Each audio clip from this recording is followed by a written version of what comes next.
Welcome to Des Talks, Design Exhibition Scotland's lively exploration of making and creating.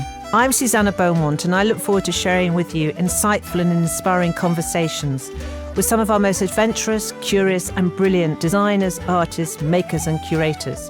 We talk ideas and inspiration, challenges, ambitions and the joy of creativity. Welcome to a slightly unusual Des Talks. Today we're out and about in Leith, Edinburgh's port, which lies to the north of the city. It is where the Water of Leith, from its source 20 miles south in the Pentland Hills, flows into the Firth of Forth and onwards into the North Sea.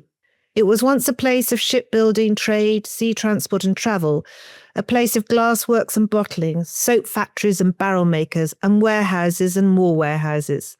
Today, many of these former spaces are artist studios and workshops. There's Coburg House Studios, Cyan Clay Works, SilverHub Studios, Mote exhibition space and Leith School of Art. But our focus today is on Custom Lane, located beside the Water of Leith, which sits behind the imposing early 19th century former custom house. We explore its gallery space and the exhibition Feminine Literacy. We talk craft and making with Hugo Macdonald, founder of Bard, an intimate haven for the handmade.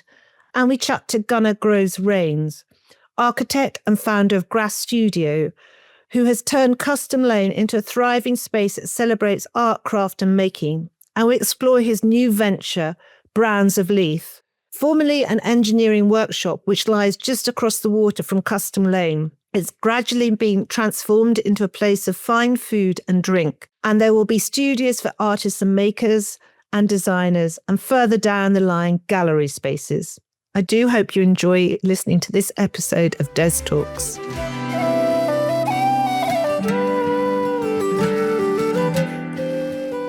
Firstly, I'm taking a look at Feminine Literacy, a design exhibition curated by Cyan Studios, who are based in Glasgow. Across 4 rectangular sheets of ply set upon piers of East Lothian-made eco-building bricks, the brilliant K-brick is a work by over a dozen designers, all of whom are women. Feminine Literacy is a brilliant display of contemporary design that seeks to solve problems and questions our use of materials on a day-to-day basis. It addresses material sustainability and the use of materials that we might ordinarily discard. For example, human hair. I'm just looking at work by Susanna, who is thinking human hair. We cut it, we get rid of it, and actually it's incredibly strong material. Then walking over, and Matilde Whittock, these they're acoustic tiles. They look a little like whopping great shredded wheat. They are actually made of fast-growing grass. Again, beautifully made and patterned, but she has obviously thought about grass, and acoustic tiles, I think, are made of plastic materials.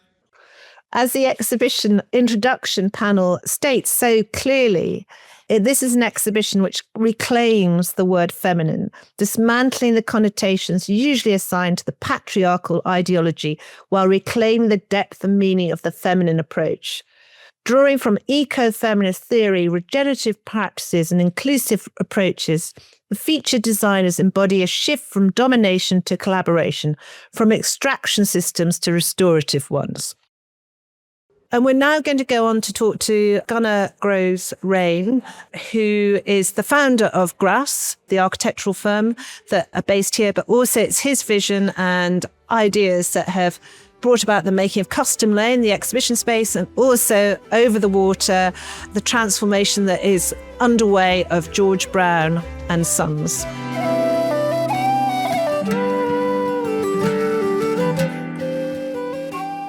Delighted to be joined now by Gunnar Groves Raines, whose vision it was to set up Custom Lane, and just across the road, we're going to be heading there shortly, George Brown and Sons. But I just want to find out from you, Gunnar, how you trained as an architect. You set up Custom Lane in 2016. What has stirred and excited and driven your vision for Custom Lane? So I guess really to start at the very beginning, my parents are both architects. My father is Irish, my mother is Icelandic. They both came to Edinburgh to study and ultimately chose to stay here and work here. And so they had a practice that they established in 1971. And at the time did lots of very progressive avant-garde work, very ambitious practice, but realized increasingly through the 70s and 80s that many significant historic buildings were falling into disrepair or were being deliberately demolished. And so they took steps in many cases by themselves to protect these buildings, and over the course of 5 decades of work developed a real reputation as leading conservation architects. And these were 18th, 19th century dwellings? All sorts of things, really. So projects that they've delivered themselves, which we've been brought up in, are sort of 17th century tower houses and the like. So they've been very hands-on on those kind of projects, but then also buildings like Spears Wharf in Glasgow, which is an enormous warehouse building, which they took on and then found a developer to partner with to develop that out, or Tollcross Mansion House. So a whole range of different buildings all across Scotland that they've had some hand in. And of course, Lamb's House here in Leith, which is an old 17th century merchant's house, is it not? Absolutely. So Lamb's House is what brought us to Leith. Prior to that, I had set up my studio in Glasgow with colleagues there, really to provide a counterpoint to that conservation-led studio. And so we were really taking a very progressive contemporary approach and very design-led approach, and working alongside our conservation colleagues here in Edinburgh. But in 2009, we took on Lamb's House, and at that point decided to bring both sides of the studio together in Leith. And so that was a building that was owned by the National Trust, and it was taken on and fully restored at that point and provided space for the studio, a small holiday let apartment, and the family home as well. But that upbringing where sounds like you moved quite a lot, but you were learning and looking to relish and understand materials, how they worked, what was good, what was bad, what aged well and what eroded badly. I mean, that must have been quite an inspiration to you as a child. Were you playing with Lego? Plenty Lego, yep. I would say there are certain aspects of it that drove me away from architecture and construction, and being sort of dragged up in building sites and the smell of wet dust is sort of... And cold, sometimes cold. But then, being free to play with leftover building materials or to build dens. I built endless dens and tree houses and things when I was younger with leftover screws and timbers. And I suppose no need for Lego because you actually had your own kind of building materials outside. But passively, really, I learned a huge amount from my parents and from growing up in those projects and seeing the work that they were doing. And so even though my approach, I was very focused on design and contemporary interventions, a lot of the fundamental principles in the way I approach my work come from how they approach conservation work.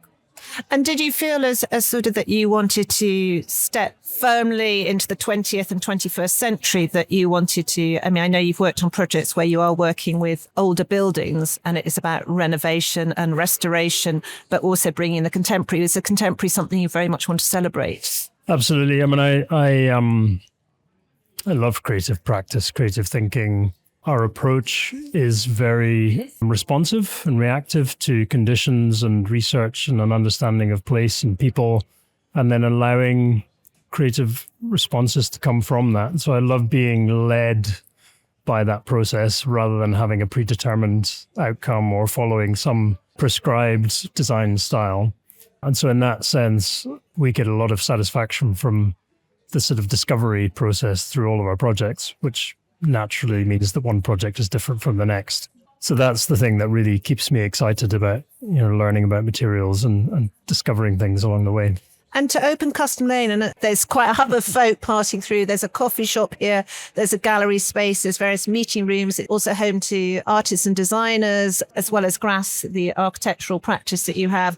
How did the idea of actually having a space that you could share with artists and designers to showcase their work, how did that come into being? So when we moved through from Glasgow, we really lost a lot of the community that we had immediately around us in Glasgow.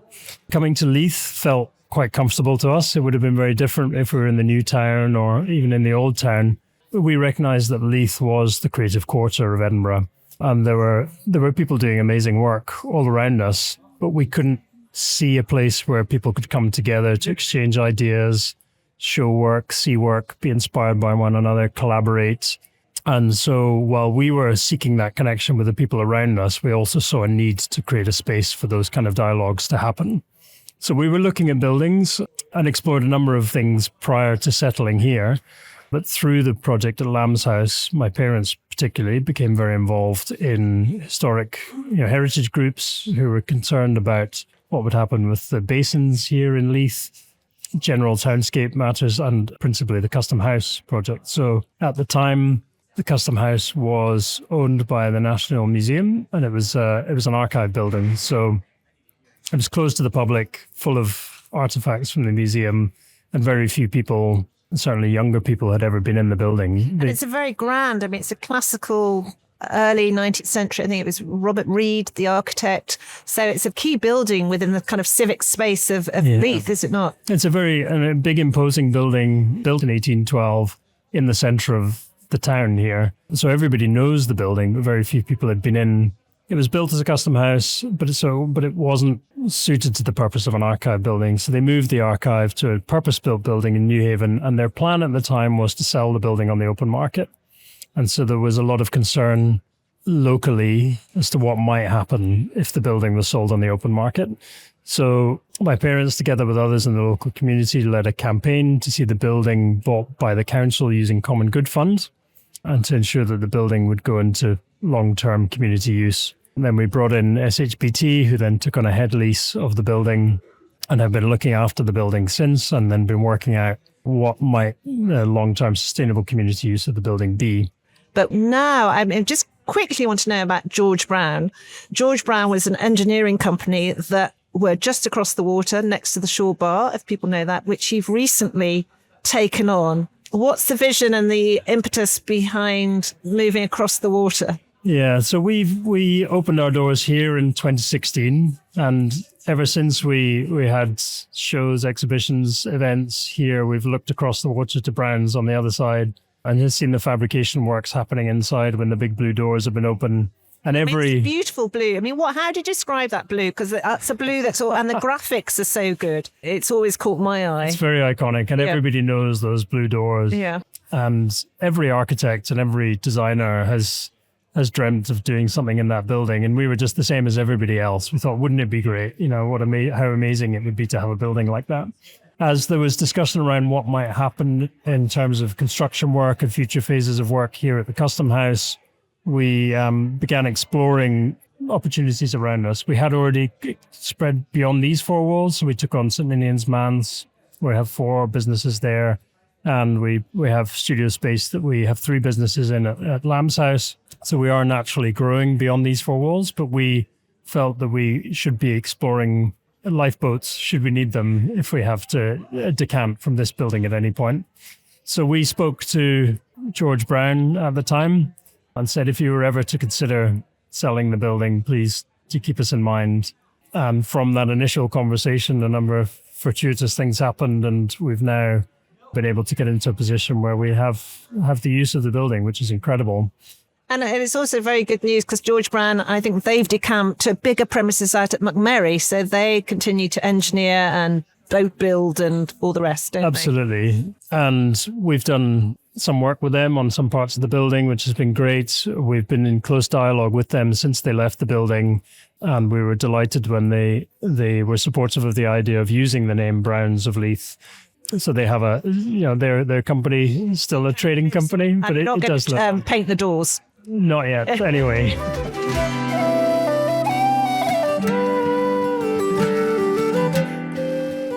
We've now moved into Bard, which is just behind Custom, or the side of Custom Lane. How would you describe where your location is as part of Custom House, Custom Lane? We loosely say that we are part of the Custom Lane family.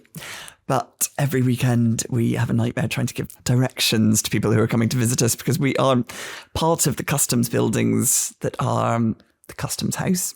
And you're overlooking the Water of Leith. We overlook the Water of Leith, directly opposite the ocean mist. But we're a little formerly administrative building from the Customs House complex. Because you've got a beautiful stair, I think. There's an upstairs and downstairs to Bard. It's an incredible building. It's really strange because it feels domestic in scale but was never lived in, and it is essentially 2 rooms connected by this dramatic sweeping stair. And it was the building that we fell in love with when we saw it. So I should say I'm speaking to Hugo Macdonald, co-founder along with his husband James Stevens of Bard. You've now had Bard here in Leith for 3 years. Yes. And we're sitting in the midst of Bardware, which is a wonderful play on hardware.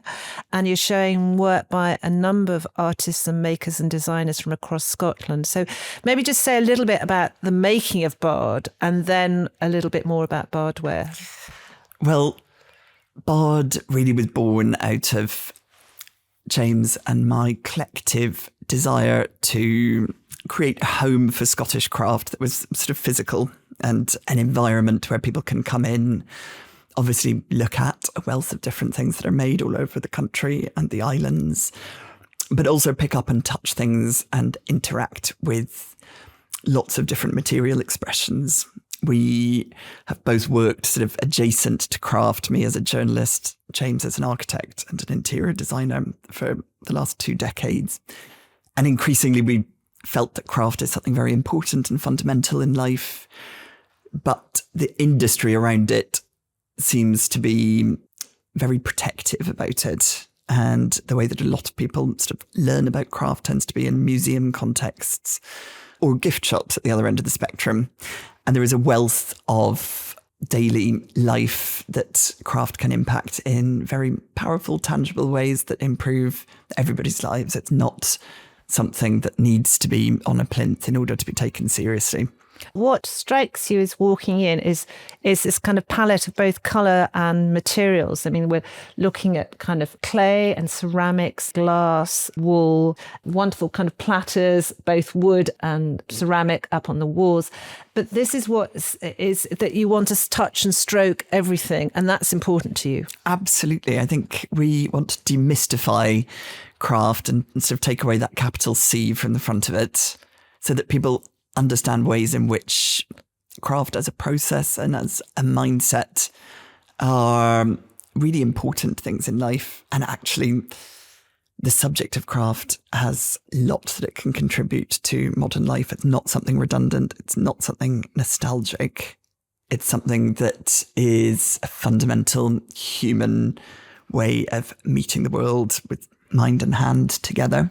And what's brilliant, we've just been looking at feminine literacy next door at Custom-lay, which is a beautiful exhibition, but again, very much design as a solution, but again, that understanding of materials and the brilliance of the hand to make and create and kind of melding the mind with the hand to make and craft beautiful objects. So how did Bardware come into being? Bardware was our 3rd anniversary exhibition. Each year we've liked to have an exhibition around our anniversary as a way of pushing us and pushing the community of the people that we work with. Bardware really is sort of exploring the limits of asking our community of makers to think about everyday objects that could be enhanced with the use of craft. And we put out a presentation inviting people to respond to this idea of Bardware, which, as you said in your introduction, is a play on the idea of hardware. And the conversations that we started having quickly sort of settled around this idea that tactility is one of the most important sort of gifts or superpowers of craft. And we settled on what was originally supposed to be 15 different works and then quickly mushroomed into 23. As is always the case when you put out a call, it's very difficult to say no to people, and it's really lovely to see how people grapple and engage with the subject in different ways. So 23 different projects from 23 makers that all explore this idea of quotidian domestic goods that engage the senses, mostly through touch in this case. Oisin Gallagher, he is based in Edinburgh, and I love the fact that he has made something as simple but as vital as a doorstop. Oisin is a sort of meticulous, very careful designer, craftsperson. I mean, these sort of labels I can get very caught up in. That's kind of most of the people that we work with. But I think of Oisin as having the sensibility of a designer and the sort of heart and soul of a craftsperson. And what he has made for Bardware is bog oak doorstops. And they're wonderful, obviously incredibly useful everyday objects that one needs and lives with and usually takes for granted. But by elevating the doorstop with the use of a material that is hundreds of thousands of years old, literally, with bog oak, it just stops you to think about where things come from and to actually notice the act of shoving something under the door. It doesn't mean that what he's created is more precious, that it stops it from becoming functional. It just makes you think that little bit more deeply, think consciously perhaps about the act of using a valuable material in a vital, necessary way. And my eyes are now always drawn to James Wrigler and his Greek knobs, which is a kind of play on Greek Thompson, known as an architect, principally for his splendid buildings in Glasgow. But James always has a wry, keen eye on suggestion and the ornament. So maybe tell me a little bit more about Greek knobs. Absolutely. So James is another one of our closest collaborators who we've worked with from the start, and what you describe as wry, exactly. It's a sort of playfulness that he has. For Bardware, he cast original Alexander Greek Thompson ceiling rose from a domestic building in Glasgow and has turned it into a series of doorknobs in 2 different sizes. And it's this idea of taking architecture into the hand, which I think combines James's playful sensibility of playing with scale in architectural motifs and sort of reducing it in this instance into something that really can sit in the hand and fit in the hand. We're not supposed to have favourites, but every time I see them, they do just make my heart soar a little bit. No, everybody's equal, but there are some are more equal than others. Maybe they speak to me very loudly. They speak to my hands. And we're also sitting here next to 2 pieces by Eve Janssen, who's based up in Shetland. She is a maker and a weaver, and these are beautiful, extraordinary pieces. Can you just explain what we're looking at and what I'm touching? Yes, these are baskets that Eve has made using sea rope that she has found and picked up from the beaches in place of the straw that would have traditionally been used to make baskets. Eve is a social historian and an architect and weaver, I suppose one would call her technically, as well as a furniture designer.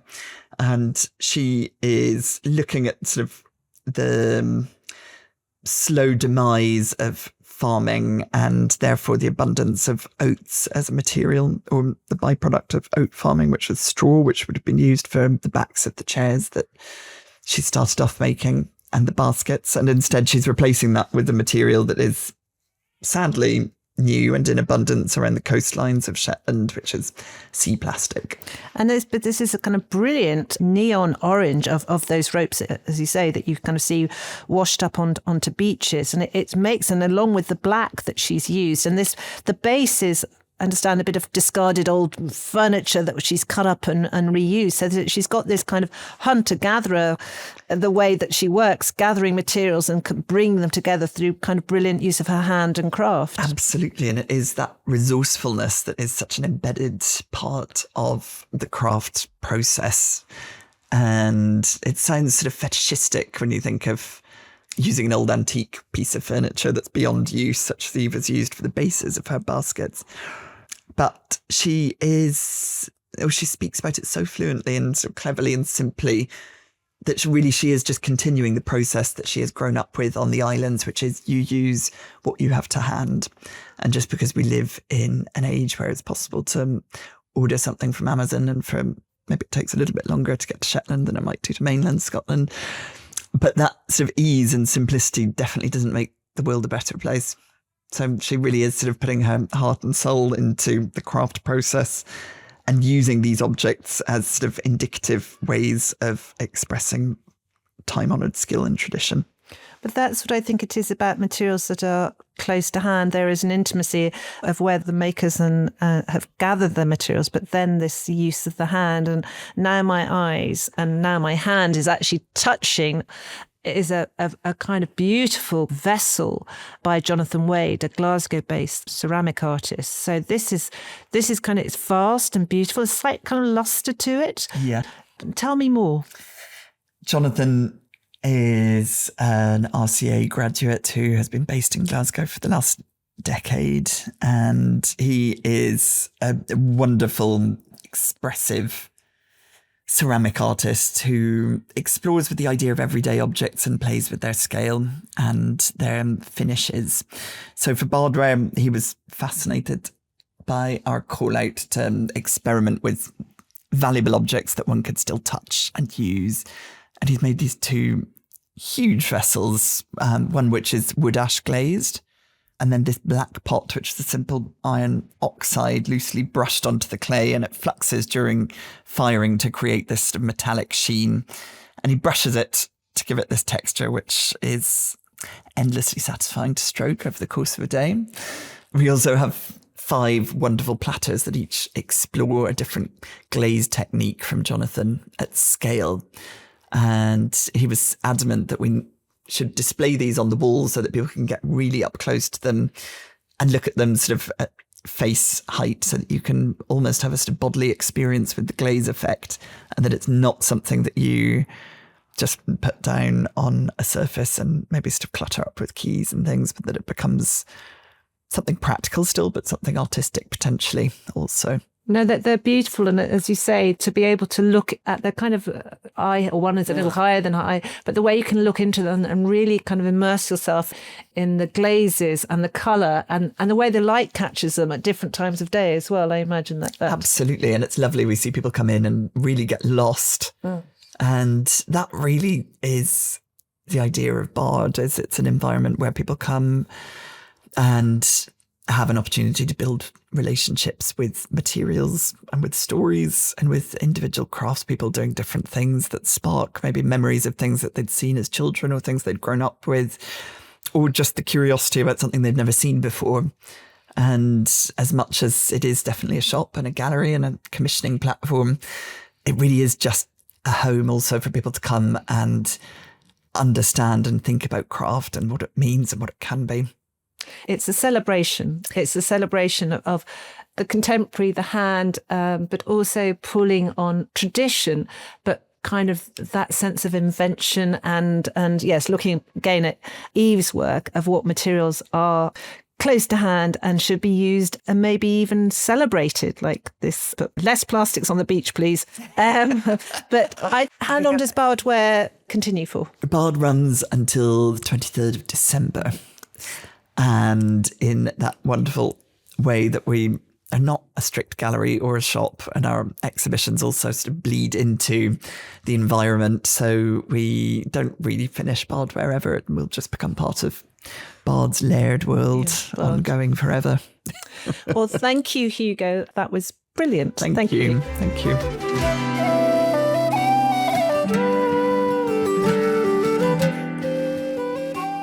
We're now sitting in George Brown of Leith, or Browns of Leith, and it is an amazing, almost cathedral-like space with huge iron girders, a kind of concrete kind of floor, but now it's inhabited by bars and tables. But Gunnar, can you just tell me a little bit more about the space, what caught your eye about it, and what the vision is for its future?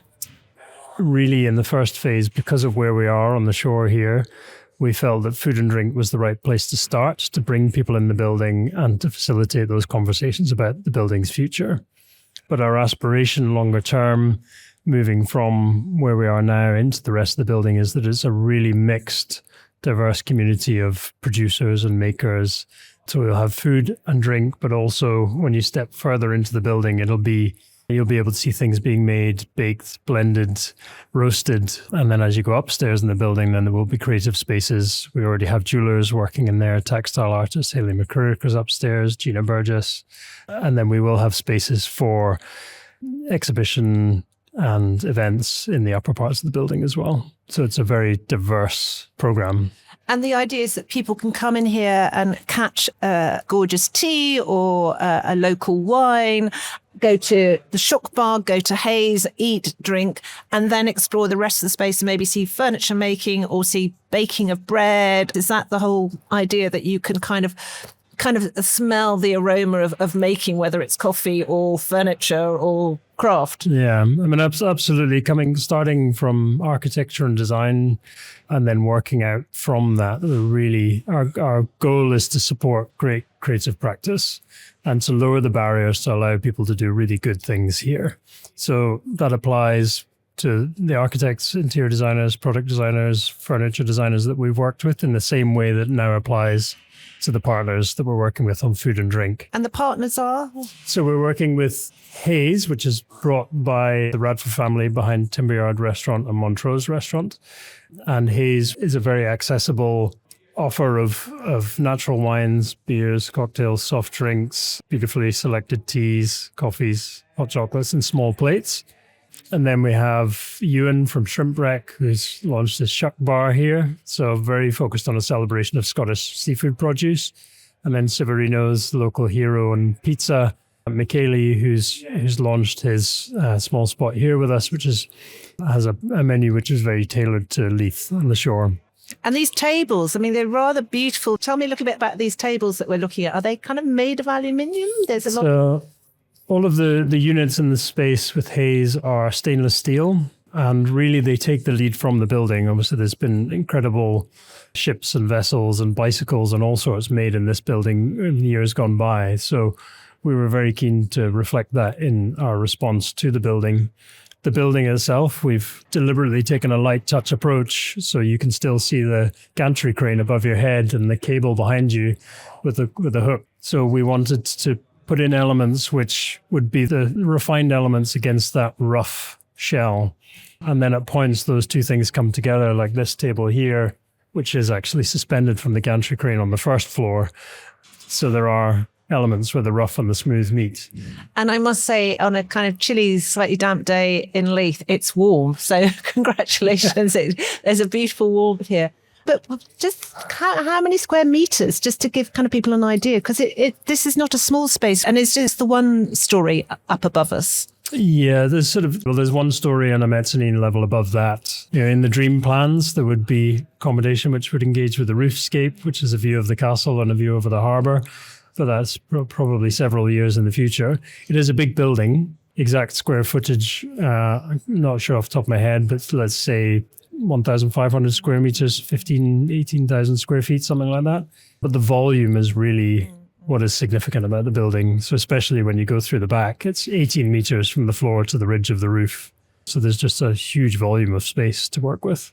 Did you imagine back in 2016 when you were just beginning Custom Lane that you would, I suppose you've always eyed up the blue doors of George Brown and Sons. So has it surprised you? I mean, the whole journey has been such a pleasure. Custom Lane really began as a hobby project. It was something that we felt was important to do and was important for the area and something that we really enjoyed trying to support. But the community of, yourself included, you've been involved in many ways along the way, have really taken to it and have seen it grow very organically over the years. And so it's great to be able to carry that into new space. And I couldn't have dreamed that we would have this building. I suppose just one question about the kind of wider scene in Scotland. It does seem that there has been a turn to celebrate more the contemporary and build on wonderful craft and heritage traditions, but to take that forward and to support the live and kicking designers and makers, whether you study in Scotland or decide to kind of move to Scotland. There seems to be a kind of growing hospitality and welcome of celebrating the contemporary. Would you agree? Absolutely. I mean, we've really seen that change since we began. I'm conscious. I mean, when we set up our studio, we know how hard it is to do really good things in Scotland. And there's a real brain drain effect to London or overseas. And many of the people we work with quite often feel that they need to abandon their practice because they can't make it sustainable here. But increasingly, through projects like yours or the work that Stacey's been doing or Craft Scotland, or hopefully we've helped a bit with Custom Lane, that it is a bit easier to make those journeys more sustainable now. And it has been a major shift, which is very exciting. I agree. I always think it is about offering a place for people to encounter design and meet makers and designers, and then understand that they too could buy and support and create themselves even. So I do think that the whole ecology is much more hospitable and energetic than it once used to be. So. Yeah. And one thing I would say is now more than ever, people are craving real things, real people, real experiences and real places. If you don't know when you phone a company whether you're speaking to a real person anymore, and so many experiences are experienced through our screens. So places like these and the things that people can produce in Scotland are increasingly important in terms of a quality of life. You did a couple of years ago a project called The Gathering Hand. Maybe just say a little bit about that. Yeah, so The Gathering Hand, it came as a very natural extension of our architectural and interior design practice, where we wanted to be holistic in our approach and consider how architecture, that approach that we take to architecture might apply to objects and furniture. We've worked with the amazing Alistair Byers, who is a wonderful Glasgow School of Art graduate. He had produced an amazing portfolio of work, but was in that position where he didn't know where to go next and how to make a sustainable career. And so we worked with him. He did an exhibition with us at Custom Lane. He then did a year paid internship with us at GRAS to explore how we might approach objects and furniture. And from that, we launched The Gathering Hand. And The Gathering Hand is now expanding and will manage one of the spaces here as an exhibition space where we're not only producing our own things, but also curating the work of others to show around that. Brilliant. Thanks so much, Gunnar. Thank you so much for listening to Des Talks. Please do spread the word, share, subscribe, rate and rave. We really want to reach as many people as possible, far and wide. And don't forget to explore our previous podcasts, such as our conversation with ceramic artist Francis Priest, jewellery maker and stone collector Stephanie Chong, and potter Cara Guthrie. And huge thanks to musician Malin Lewis for Cycle Lane, which accompanies Des Talks, and Ryan Scott Film for production.